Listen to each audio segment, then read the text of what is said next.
Jaya Gopi Jana Vallabha Giridharadhari Gopi Jana Vallabha Jaya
Gopi Jana Vallabha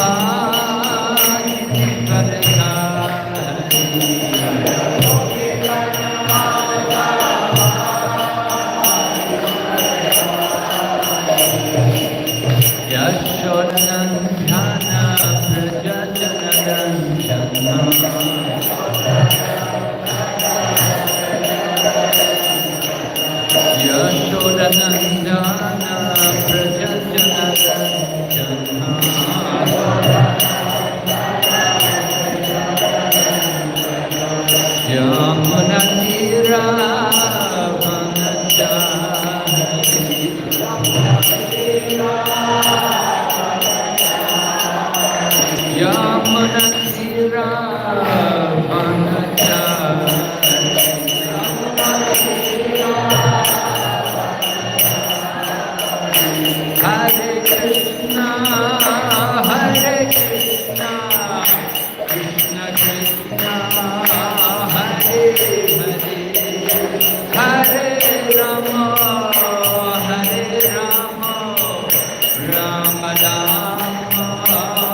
Nityanande. Om Namo Bhagavate Vasudevaya.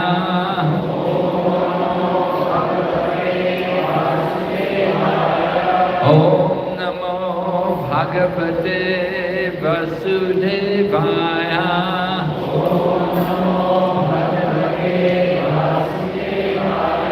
Om Namo Bhagavate Vasudevaya.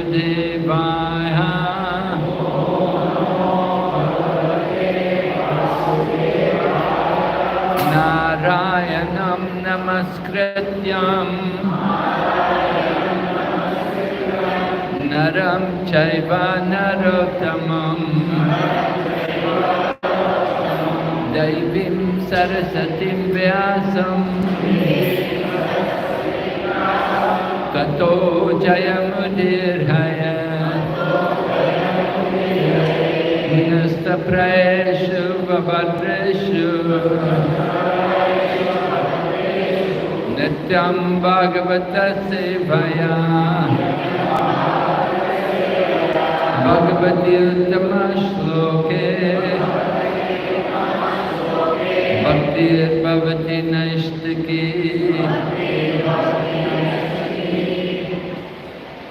So this evening, as you heard, we're going to speak about obstacles in the path of our devotional service. Actually, my name is Bhakti Vigna Vinasha Narasimha. So Vigna is obstacles, and Vinasha means to remove the obstacles.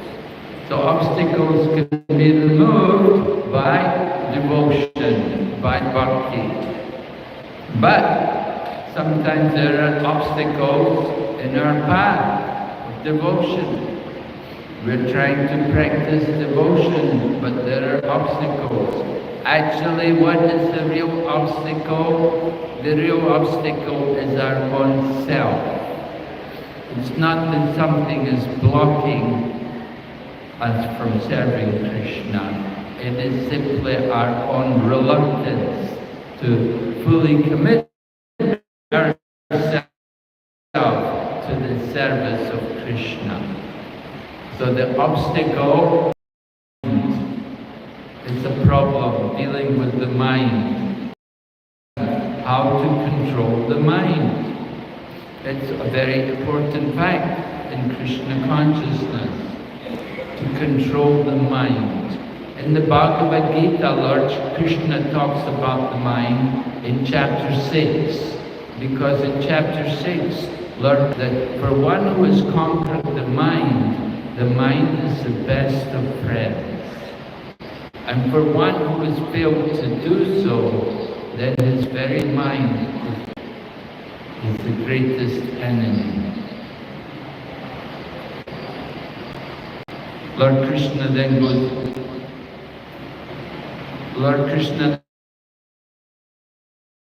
on to say that one can elevate himself by the mind and degrade oneself. So it's very important for us to learn how to control the mind. We give some examples to understand the nature of the mind and the relation of the mind to other parts of our body. Just like in the Bhagavad Gita, you must have seen some of illustrations there in the Bhagavad Gita, and there's an illustration.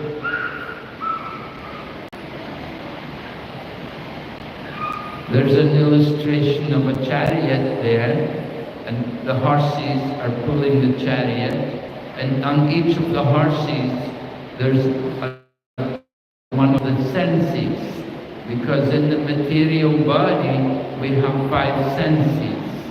So the tongue is one sense, which is very difficult to control, then the ear, and then the eyes, and the nose, and the hand, or the sense of touch.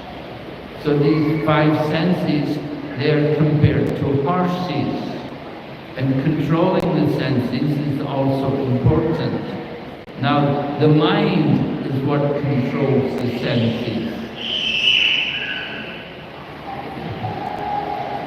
The mind controls the senses. The mind is compared to the reins on the horses.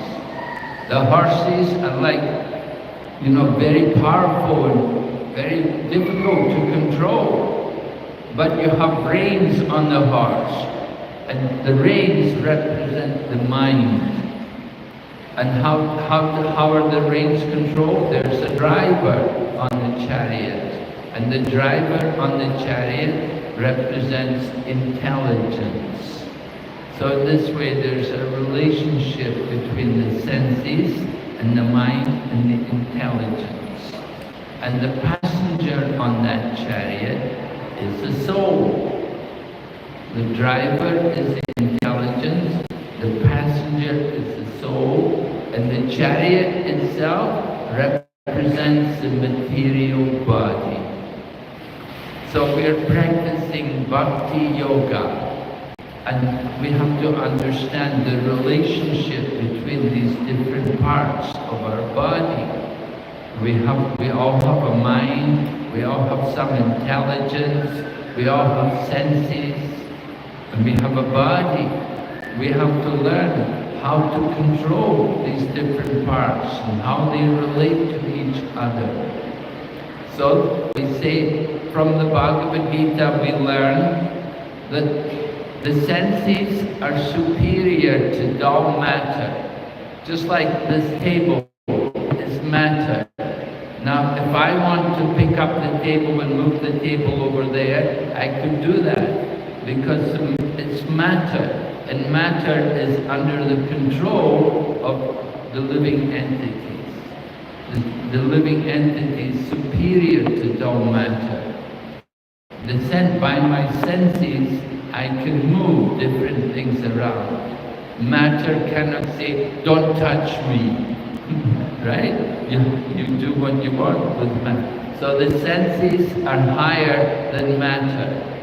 And higher than the senses is the mind. The mind is what tells the sense, gives instruction to the senses.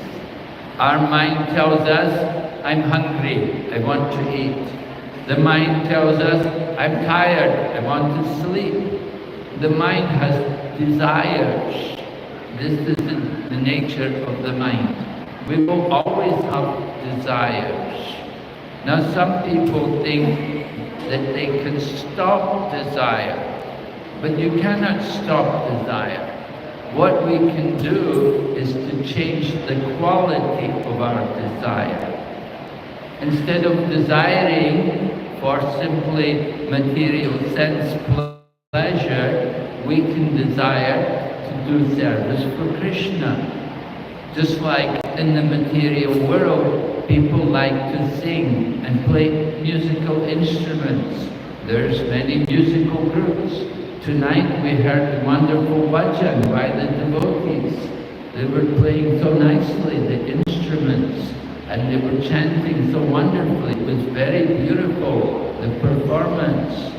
And it's all for the pleasure of Krishna. That we get pleasure from singing the names of Krishna. Now in the material world, people will sing mundane love songs and different rock and roll and things like that. But devotees, they will sing the names of the Lord, and they will glorify the Lord, and they will play also the instruments to complement that chanting of the names of God. So that is spiritual. Ordinary music is mundane, but chanting of the Mahamantra is spiritual. So the desire can be spiritual. We can change from material desires to spiritual desires. Material desires cause us to go and eat in terrible restaurants where they're serving all kinds of animal food. But spiritual desire is, I should go where the devotees are, because maybe there'll be prasadam and I can have Krishna Prasadam, which is much, a whole different realm from ordinary food which you would get in a material restaurant where they serve animal flesh. So we want to have spiritual food, that is prasadam, the mercy of Krishna. It is not material, it is spiritual. The obstacles in our devotional service are the senses, and the senses are controlled by the mind, right? Our senses often want to eat things which we shouldn't eat, right? We shouldn't eat untouchable foods. Bhagavad Gita describes to us about qualities of food. There is food in the mode of goodness, there is food in the mode of rajas or passion, and there is food in the mode of tamas or ignorance. So food in the mode of passion is very hot, very spicy, very oily, and food in the mode of ignorance is like animal flesh and food which is decomposed. It's not really suitable for human consumption. Food in the mode of goodness nourishes us, increases the duration of life, and gives us strength, health, and satisfaction. So prasadam is like that. It has these qualities. It's food in the mode of goodness. Actually, it's even transcendental to the mode of goodness. It's pure goodness, because there's no karma in prasadam. Other food has karma, karmic reactions. You eat impure foods, you get karma. Just like you go to a restaurant and you eat food cooked by some person who is not a devotee. Maybe they smoke and drink and they eat everything. So they have a lot of karma. And when they cook, then they will put a lot of karma into their cooking. And if you eat their food, you will get their karma. So disease comes often from the mouth. The things we put in our mouth, that's how we get disease. We have to be very careful. So devotee of Krishna will be careful to try to get prasadam, to eat food cooked by devotees, and to eat food which is being offered to Krishna. Because there's no karma. It's karma-free. So we're encouraging devotees, this is how to control the tongue. The tongue is difficult to control. Just like as devotees, we are trained to say a prayer before taking prasadam. We will say, it's in Bengali, and it's written by one great devotee, Bhaktivinoda Thakur. Because when we eat, even though when we eat prasadam, we may say, well, this is prasadam, is spiritual food, it's already offered. Do we need to say another prayer? Well, the problem is that we often have a material understanding about things. So that prayer is to help us remember that food which we're going to take is not ordinary food, but it's prasadam. It is Krishna's mercy.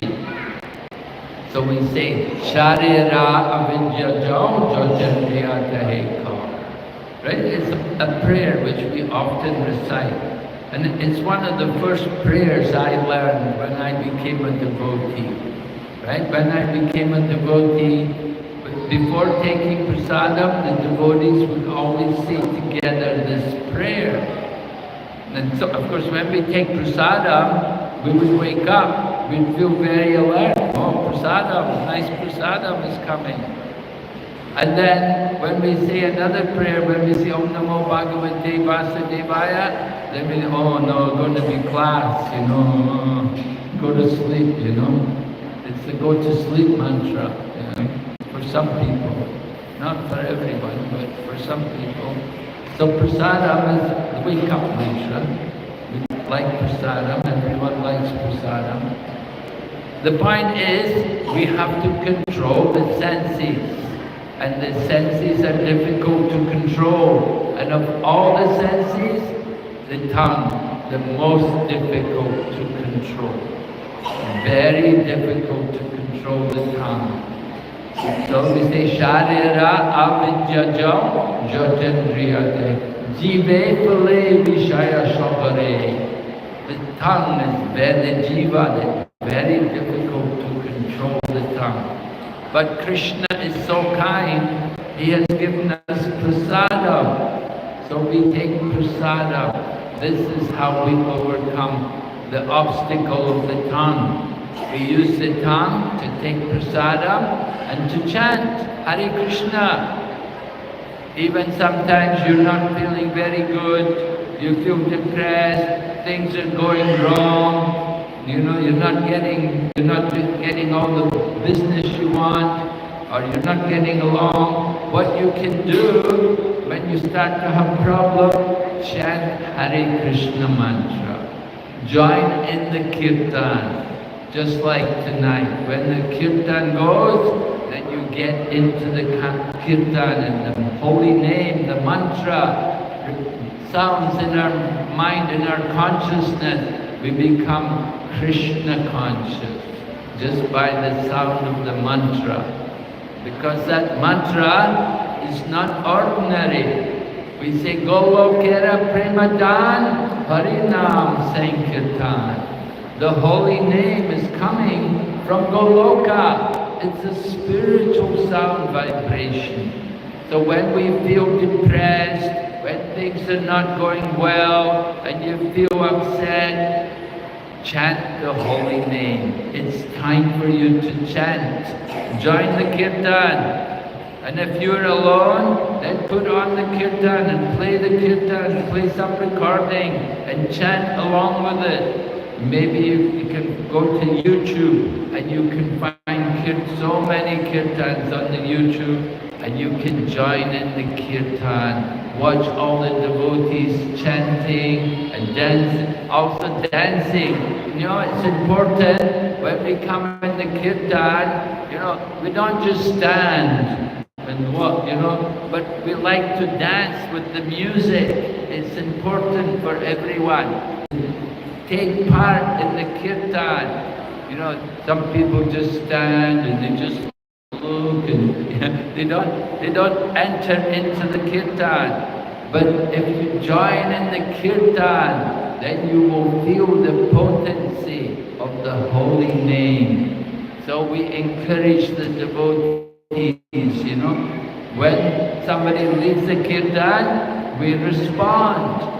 Even though we may not be able to sing tonight, the Mataji was singing so nicely, but I could never sing like that. But even we can sing very nicely, still we're all together, and if everybody chants together, it's very nice. That's Sankirtan. Everyone together, and everyone gets the mercy if you join in the kirtan. So joining in the kirtan, using the tongue, and also moving the body, dancing, a little dancing, moving from side to side. Somehow you have to engage ourselves to glorify Krishna. Kirtan is done for the glorification of Krishna. And when we take part in the kirtan, then we will conquer over the mind's demands. The urge of the mind, so many desires are coming in the mind, and we have to conquer them. And the best way to conquer them, by kirtan. So kirtan is important. And then also chanting the holy name. Chanting japa is also very helpful. So everyone should have a big bag and beads and chant regularly.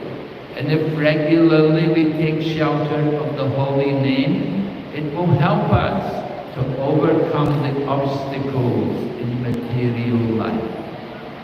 The obstacles in our heart, there's a lot of dirty things. There's lust, there's anger, there's greed, there's envy. These kind of things are all there in everyone's heart. And we can clean the heart by doing devotional service, by taking up more chanting, by doing more service for Krishna. Service for Krishna is very powerful. Just like organizing this program tonight, it takes a lot of work. People have to, they bring the projector and they prepare the slides and everything. It's a lot of, then people bring the instruments. All of these things don't stay here. They have to carry them from some place. They bring the harmonium, it's heavy. They bring the danga also, it's bulky. They have to bring the kartal. There's so many things to be done to arrange the program. And bring all the mats for people to sit on. There's so much work involved in putting on a program. That is service, working for Krishna. In Dubai, everybody works, right? And people have jobs, and so many people are so busy all working. But how many people are working for Krishna? Only a few people are working for Krishna. And people who are working for Krishna, they're very fortunate. They're getting the real mercy. Other people, Dubai, they're working, they're getting some dirhams, they're getting some money, some Lakshmi like that. But working for Krishna, we're getting something special. We're getting the qualification to go back to Godhead, right? By serving Krishna, it's very powerful. It cleans the heart. Our heart has a lot of bad things in the heart, and we get rid of them when we do service for Krishna. Take up some service. So our Krishna consciousness movement, it runs on volunteers, right? And we always need volunteers. We always need people to come and take up service, to help us, to do all the things which have to be done. Just like this, someone brought this flower garland for me. I didn't ask them to bring me a garland, but somehow it's the culture in our Krishna consciousness movement that we like to give the flower garland to the speaker. So somebody has to arrange that every time. There's so many little things which take a lot of work, and if you help to do the service, then you get the mercy. By doing service for Krishna, Krishna rewards you. He gives you special mercy. He gives you a clean heart. He takes away the dirty things from our heart. So Krishna consciousness is like that. It helps us to clean the heart and to become happy.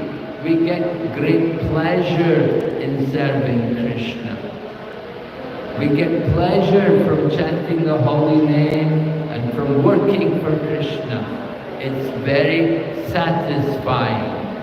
In the material world, people have jobs, and often you get tired of the work. Oh, I'm not satisfied in this job. It doesn't give me any happiness, any satisfaction. But when you work for Krishna, you get satisfaction. You satisfy the soul. It's a different experience. And that's why I've been in the Krishna consciousness movement more than 50 years. I joined the Krishna consciousness movement as a young man, and I had a job, but I gave up that job to take up Krishna consciousness. And I've been serving Krishna ever since. And I have no reason to give up serving Krishna. And I want to keep serving Krishna till I drop, because it gives me so much satisfaction to work for Krishna, to give my time and my energy for Krishna. So that is the nature of devotional service. And devotional service is available for everyone. You know, sometimes you can't find the job you want, but Krishna wants all of us. Krishna wants everyone to be engaged in His service. And there's unlimited opportunities for all of you to take up Krishna consciousness. The obstacle is our own mind. So how to defeat the mind? Well, intelligence is important. I said higher than the mind is intelligence. And higher than intelligence is the soul. The soul is seated next to the super soul. There are two souls. The super soul means the Supreme Lord in the heart. And the Jivatma is the individual soul. So like that, there are two souls. And we have to understand how to give pleasure to the soul. Intelligence controls the mind. Use our intelligence. Just like the mind may say, oh, I need money, I will rob a bank. But the intelligence will say, well, that's not a very good idea. If you rob the bank, you'll go to jail. You may spend the rest of your life in jail. So intelligence is required to conquer the mind, because the mind has so many foolish desires. And how do we get intelligence? Well, the Lord in the heart, Lord Krishna is in the heart. He can give us intelligence. In the Bhagavad Gita, Lord Krishna says in the 15th chapter, Sarvasya chaham hridisani visto mataksmitir dhyanam apohanam cha vidaischa sarvam aham eva vidya vedanta krit vedavid eva chaham. Lord Krishna is saying that I'm in the hearts of all living entities. And from me comes knowledge, remembrance and forgetfulness. So the Lord is there as the Paramatma, and He's giving us that knowledge, and He can help us to remember the important things. And so that can give us the intelligence. And the other way you can get intelligence is by reading Bhagavad Gita. I hope everyone has got a Bhagavad Gita. If you don't have a Bhagavad Gita, you can get one in the back there. There's Bhagavad Gitas there. So it's important, everyone, you should have a Bhagavad Gita. And even you can get the soft copy. You can have the Bhagavad Gita in your mobile phone. And you can be reading Bhagavad Gita regularly. Just like everybody has a mobile phone today. So you should have in your mobile phone Bhagavad Gita. Krishna is the best friend, right? In the Bhagavad Gita, 5th chapter, Krishna said He is the best. He said, Suridam sarva bhutanam gyatva mam shantim richati. Krishna said, I am the best friend of all living entities. So Krishna is a friend. He's giving us that knowledge, that remembrance. But we have to hear. We have to hear Krishna. He's speaking to us from the heart. In the heart, Krishna is speaking to us. He's telling us, chant Hare Krishna. He's telling us, don't eat meat, fish and eggs. Don't drink alcohol. Don't smoke cigarettes. Stop watching Bollywood movies. Read the Bhagavad Gita and chant Hare Krishna. Lord Krishna is telling us these things. We have to hear Him.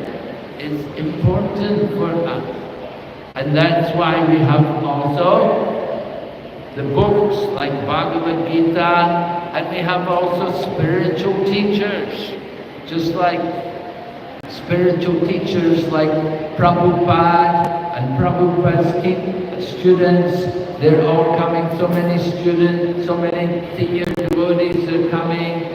Last time I was here, Devadharma Prabhu was here. He teaches the devotees to play the instruments. Maybe he taught some of you also. I don't know, but you know, like that, different devotees come and they teach what they know. They be trying to share everything. So it's important for us to hear from Krishna and from Krishna's devotees. Ultimately, you should have a guru. You need to have a spiritual teacher. The guru is important. We say, Om Adhyana Timarandasya, that I was born in ignorance, but my spiritual master opened my eyes with the torchlight of knowledge. So it's important for us to hear from Krishna's devotees. It's important for us to get a spiritual teacher, find a guru who can help us to remember Krishna and to overcome all the obstacles. Sometimes we don't know how to overcome the obstacles. Spiritual teacher can tell us what is your problem, and he can help us to remove the problem. Right? Sometimes you have to have that help. So it's important for all of us. You want to make progress in spiritual life. We want to move forward. It's important. Follow the process. We follow 4 principles. We chant every day. We chant on the beat. And we also like to have kirtan. We like to read the books. And we want to eat prasadam. Eating Krishna prasadam. Very important for us. So if you do these things every day, then you can avoid all the obstacles, all the bad habits, the sins which come. As soon as we forget Krishna, then immediately Maya. And Maya means we're thinking about the body and we're trying to enjoy the senses without Krishna. But as soon as you remember Krishna, then the Maya goes away. No Maya. We don't allow Maya to come in here when we're having our program. Right? It's all Krishna Katha, talking about Krishna and glorifying Krishna. So very important for us to worship Krishna. How to worship Krishna, you can see how we did tonight. We offer some incense, some flowers. Lord Krishna is pleased. In the Bhagavad Gita, Krishna says, Patram pushpam phalam toyam. A leaf, a flower, fruit, water. These things are available even here in Dubai, in the desert, right? Even here you can get these things. And you can offer them to Lord Krishna and make your life successful. So a little worship of Krishna, read the books about Krishna and chant the holy names of Krishna. Join the kirtan with these devotees. Take part in the kirtan with them. So nice kirtan. I never heard such wonderful kirtan for a long time. Very beautiful. So we encourage all of you, join the kirtan, get the mercy, right? Mercy, Prabhupada said, Sankirtan, he said that is like the machine gun. If you have a machine gun, everybody dead, right? So the kirtan, Sankirtan is like that machine gun. Everyone gets the mercy.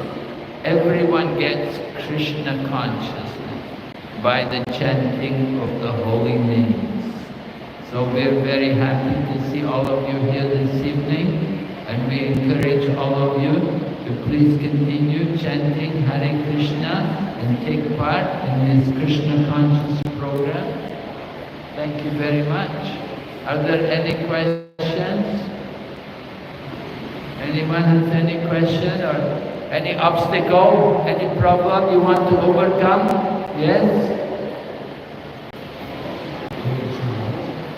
Thank you so much for the question. I have a question regarding the point that how we can control our mind using our intelligence. But in the Shastras, there is an example given of Ajami, and we see that his upbringing gave him good intelligence. Like he was from a Brahmana family, so he was given good culture and good intelligence. But when it came to the time when he saw the sinful act, that time it seems like his intelligence didn't help him and his mind did it. So could you explain this? Alright, so did you hear Prabhu's question? Could you hear? Anyway, well, the question was, he was talking about a story from the Srimad Bhagavatam. It's a story about a man called Ajamila. So Ajamila was born in a Brahmana family, and as a young man he was a Brahmana, and he was a good Brahmana, but somehow he became degraded, and he got attracted to he saw some drunken couple. They were both drunk, but somehow Ajamil became attracted to this woman. And she was drunk, and she was with another man. But somehow Ajamil, by foolishness, he got attracted to this woman, and he brought her to his home, and he became involved with her, and he gave up his own wife, who was a very chaste woman, and she left him.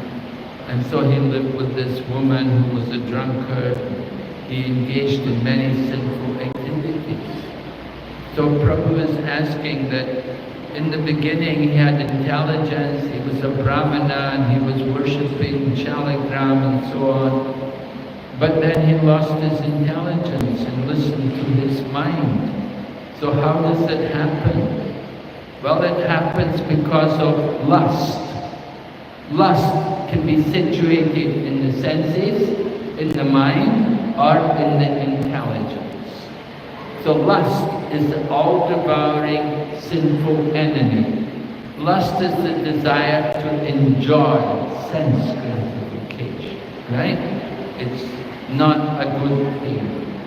How can we conquer over lust? You should read from the Bhagavad Gita, the 3rd chapter. At the end of the 3rd chapter, Arjuna asked a question to Lord Krishna. He said, why is one compelled to do sinful activities, even unwilling, as if engaged by force? And Lord Krishna tells Arjuna, it is due to lust, O Arjuna, which is the all-devouring sinful enemy of man. So Lord Krishna then goes on to explain how there are different coverings of lust, and how it's situated in the senses, and in the mind, and in the intelligence. And then he goes on to explain, so he's told us where the lust is, that it's there in the intelligence, and he tells us how we can conquer over it. He says, first, one way is by regulating the senses, then you can curb the symbol of this lust. And another thing which is important to conquer lust is by cultivating spiritual knowledge, you can remove that enemy lust. So Ajamila, although he was a Brahmana, he didn't have spiritual knowledge. He lacked that spiritual knowledge. And so often we find people are Brahmanas, but they don't have much knowledge of the scriptures. They'll say, I'm a Brahmana by birth, but they don't have the Brahminical qualities. Actually, a real Brahman is not just birth, but he should do the work of a Brahmana, and he should have the qualities of a Brahmana. So that is important. Guru Krishna said, Chatur Varna Maya Shristam Guna Karma Vibhaga. Krishna said, I created the divisions of society, and I created them according to guna, quality, and karma, work. So someone's a brahmana, they have to work like a brahmana. And they have to also have the qualities. In the Bhagavad Gita, Krishna describes the qualities of a brahmana. There are 9 qualities mentioned. Samodamas tapashocham shantir arjavam evacha jnana vijnanam astikyam brahma karma svabhavajam. Peacefulness, self-control, purity, austerity, honesty, religion, knowledge, and realization. These different things are all mentioned, qualities of the Brahmana. So, Ajamila, you say he was a Brahmana by birth. But how much training he got, how much education he got, we don't know. And that's why he fell down. That's why he became a victim of lust. And he became attracted to some other woman. Fortunately, somehow, he had, by some mercy, he gave the name to his youngest son as Narayan. And so it happened, Ajamila was dying, and the Yamaduras came to take him. And so the Yamaduras came because this Ajamila had become very sinful. As a Brahmana, he gave up and always all the Brahminical work, and he was living with this prostitute woman, and they were doing all sinful things. And even in old age, he had a young child, who he called Narayan. So when the Yamaduts came to take him to Yamalok, then he was afraid, and he called for his son, "Oh, Narayan, Narayan!" And Narayan was the name of God. So the Vishnuduras came, and the Vishnuduras said, "Just a minute, you cannot take him away, because he is chanting the name of the Lord. You have to free him."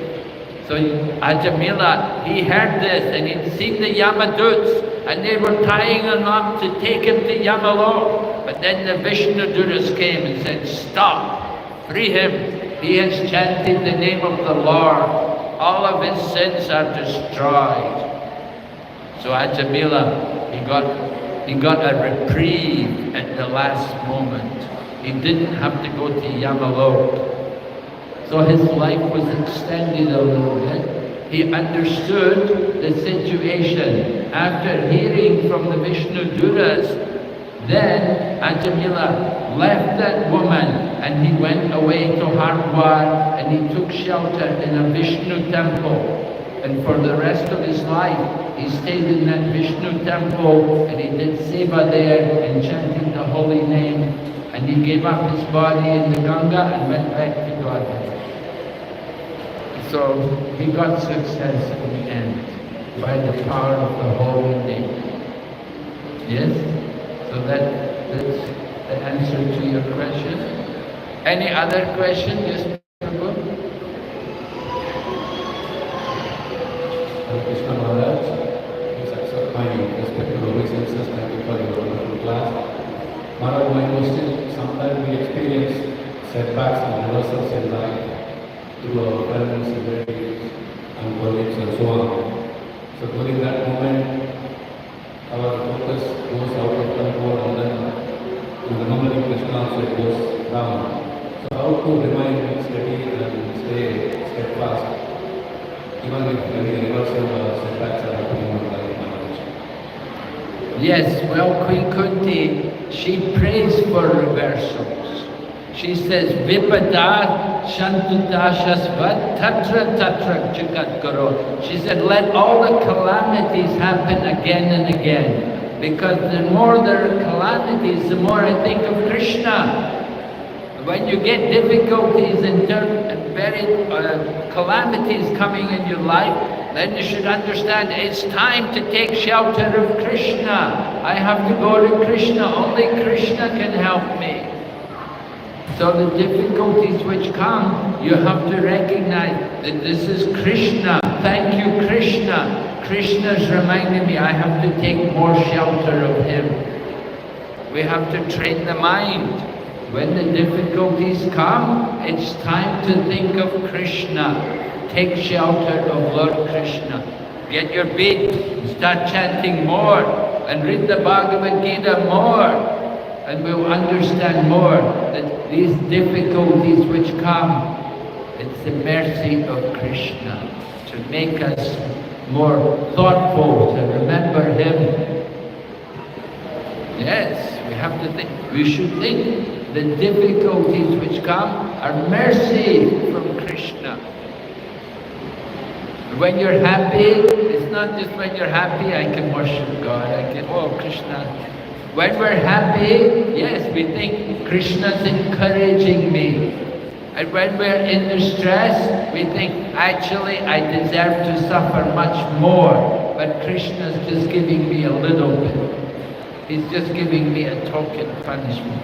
So see everything in relation to Krishna. So Queen Kunti, she had a lot of troubles in her life, but she said it helped me to remember Krishna.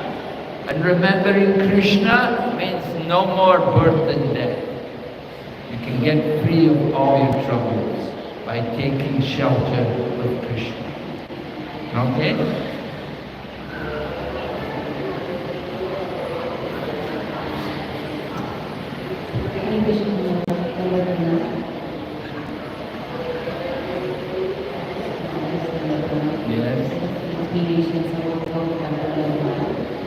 My question is, actually, my colleague, her mother was very pious and she was doing a lot of sadhana, service to the Lord by reading Srimad Bhagavatam, preaching about the Lord when she was like in a grandsta's life. Now she is completely bedridden for the past 3, 4, 5 years. She is not able to continue anything and she is not able to chant. She is not able to do anything. But what was the reason? Like she did so many things for the Lord at her young age and throughout her life. Now she is 76 years old. She is completely bedridden. She cannot able to hear even say the holy name of the Lord. Nothing she can do. Is it due to the past karma or what is it happening for her? Well, we have to understand the nature of the material body. Everyone's got a material body. The material body is subject to old age and disease and death. You can't think because I'm a devotee I won't get old. I'm a devotee, I shouldn't get sick. I'm a devotee, I shouldn't die. No, of course, devotee, we're in the material world. We have a material body. You're going to get old, you're going to get disease, and one day we all have to die, right? Krishna says in the Bhagavad Gita, one who has taken birth, death is certain. We all have to die one day. And after death, you take birth again. So this lady you're talking about, you said she read the Bhagavatam and she chanted so much, but now she's bedridden and she can't do anything. And so it's the duty of those people who are serving her, they should read to her. They should be reading and chanting for her. It's our duty to help her to remember Krishna. She can't do it because of her incapacity, her health, but other people can do it for her. And you read for her and help her to remember Krishna. This is the duty of a devotee. And often when somebody is leaving the body, we will go to be by their bedside to chant the holy name, so that when they depart from the world, they can hear the holy name. It's important. And even great devotees, Madhavendra Puri was a very great devotee, and he was leaving the body, and Ishvara Puri was taking care of him and helping him to remember Krishna.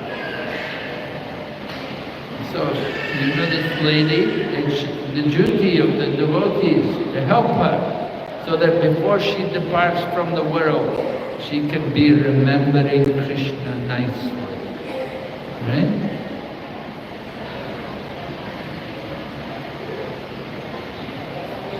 Krishna. Maharaj, I have a small question. So Maharaj, many times we control the mind on the level of intelligence, but we haven't yet got the very superior taste of devotional service. But we are avoiding the wrong things on the platform of intelligence, not on the platform of naturally being averse to them. How would we come to the platform where naturally our taste in devotion is so high that it's not on the intelligence platform? By our very nature we can, this is very tuch pleasure. And the second part of this question is, Maharaj, at the same time we are told we shouldn't be doing devotion for our pleasure. So we should be doing devotion even if we are not getting any taste out of it. So how do we reconcile these both, Maharaj? Well, we shouldn't be doing devotion for our pleasure, but of course we shouldn't be doing it for suffering either. It's the nature of devotional service that we're doing it for Krishna. We feel pleasure. You know, it's something which we just have to do.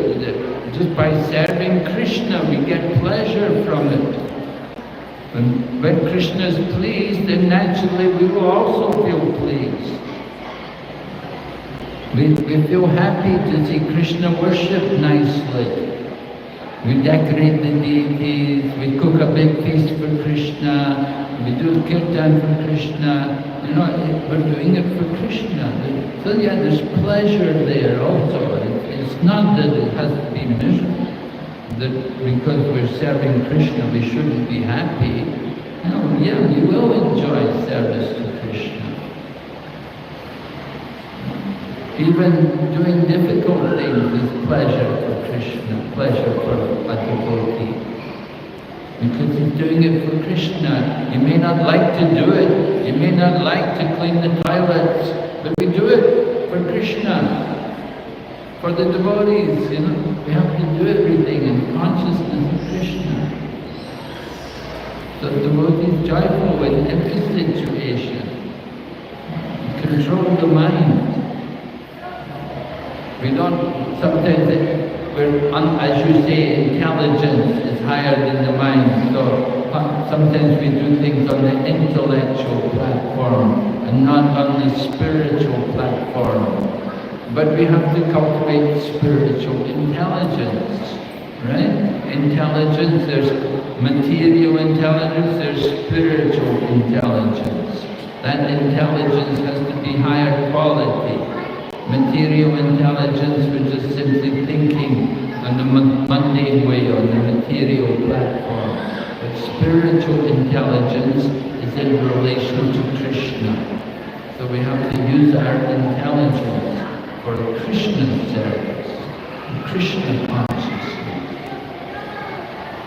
So the Super Soul, Paramatma guides us, gives that knowledge according to our desire. If we want to serve them, Super Soul, Krishna facilitates our desire. What do we want to do? Super Soul can help. It can allow us to forget, but He can also help us to remember everything. Okay? Alright, any other questions? Thank you so much. One more question from Krishna. How to control anger and how to increase our patience? How to control anger and how to Increase our patience. increase our Patience. patience, or increase our patience. How to control anger is very important. Anger control management, right? We get angry. In Bhagavad Gita, Lord Krishna said, 3 gates to hell: lust, anger, and greed. Alright? So every sane person will want to avoid these things. These 3 things are not good.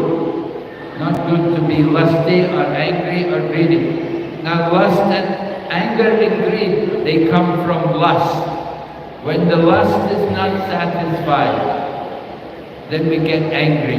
We didn't get what we wanted. Because we didn't get what we wanted, we become angry. And when we do get what we want more. We're greedy for more. So greed and anger, they both come from lust. Lust is the enemy. And I spoke about lust, how to control lust. Cultivate spiritual knowledge and regulate the senses. Very important. Help us. Regulate the senses. Don't eat meat, fish and eggs. Don't take intoxication. These things, they increase the passion, increase the lust. We want to avoid the passion. We want to purify the consciousness. So anger comes from lust. We must be very careful to avoid the enemy, lust. And when lust is in the pure form, there will be love. The pure form of lust is love. And love means to Krishna. We love Krishna.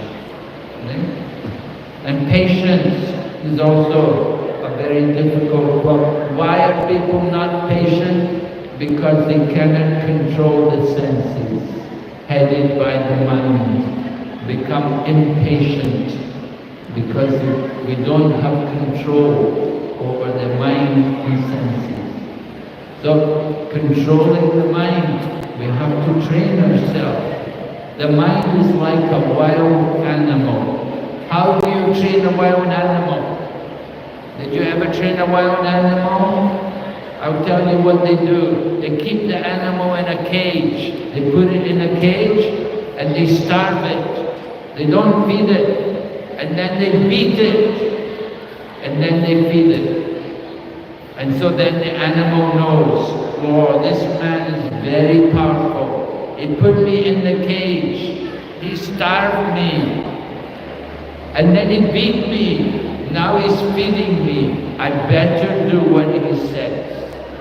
So you have to deal with the mind like that. You have to beat the mind. You get the mind to do what it doesn't want to do. Right? The mind doesn't want to wake up in the morning, oh no, I'm tired, I want to sleep more. No, the intelligence says, no, you should get up, you should chant, take advantage, morning hour, chant Hare Krishna. The mind, oh no, I'm tired, like that. So you make the mind do what it doesn't want to do. You make it get up. You take a cold bath, a cold shower, wake up. We have to do these things to control the mind, to beat the mind, get it to do what it doesn't want to do. Gradually the mind will settle down. Patience will come. The more we control the senses and the mind, then you will get patience. Patience is the quality mode of goodness. We have to have patience, enthusiasm, patience, and determination. These things are very important. So patience you can develop by controlling the senses, by practice. Arjuna also said, I can't control my mind. It's more difficult to control than the wind. But Krishna said, I know it's difficult, but by practice and by detachment. In the Bhagavad Gita, Krishna said, Abhyasena tu kuntiya vairagyena chakriyate. By practice and by detachment, then you can control the mind. Take some practice. Chanting Hare Krishna is like that. Takes practice, will help you to control the mind. When you get angry next time, start to chant Hare Krishna. It will help you to go outside, maybe you're arguing with somebody in the house, go out and go and chant Hare Krishna. Go to the park, go somewhere, chant. Okay, Hare Krishna, Hare Krishna.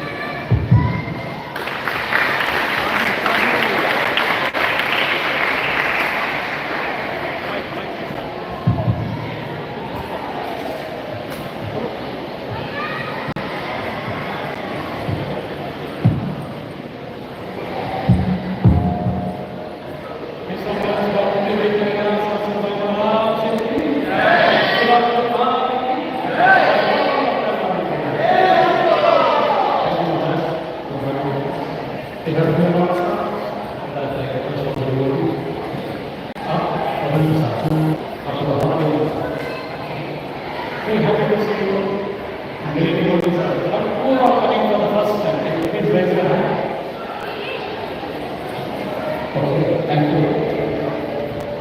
How many of you are in the group, the WhatsApp group? How many of you are added in the WhatsApp group? Can you please raise your hand? So many of you are not in the WhatsApp group. Because today I request one devotee who is here. Shubham Mataji is here. Please give your number and name. Mataji will add. Every week we are posting the poll in our group. Okay? Request all the devotees, please come forward.